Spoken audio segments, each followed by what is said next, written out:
Mayor Rolando Clarix Oy. Hatagan og tax incentives o lugway ang mga negosyante ug panaghiusa. Mao kini ang mensahe sa bag-ong napili nga mayor dinhi sa Cagayan de Oro City. Sa iyang pagpanumpa kagahapon, gibarugan sa bagong mayor dinhi sa Cagayan de Oro City nga si Mayor Rolando Clarix Oy ang iyang saad niadtong kampanya nga hatagan niya og lugway ang mga negosyante ug ang mga driver sa tricycle ug jeep. Si Oy ang kanhi congressman sa 1st District sa Dakbayan. Napildi ni Oy si Jose Gabriel Labenya pagka-alkalde sa syudad niadtong nilabayng eleksyon.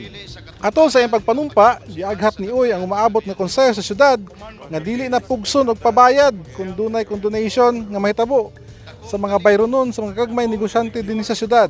Gisaysay usab ni Oy nga dili mahadlok ang mga gagmay negosyante kay dili siya magpatuman og bagong buhis ug muhatag pa kini og diskwento sa mga bayronon kung mubayad ang mga negosyante og advance sa ilang mga obligasyon.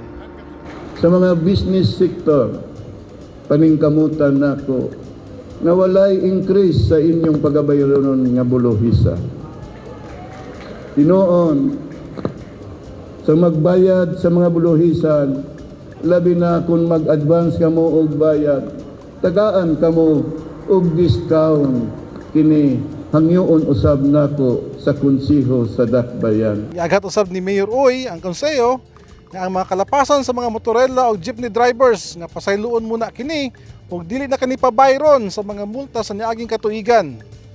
Mga market vendors, paningkamutan nako na hangyoon nako ang konseho sa Dakbayan nga dili na mo pagabayron sa inyong mga multa nga wala ninyo nabayad.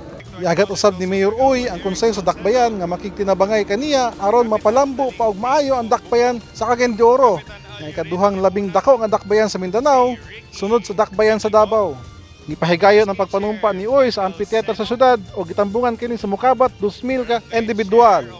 Bobby Lagsa, Newsline Philippines, Cagayan de Oro City. Stay safe.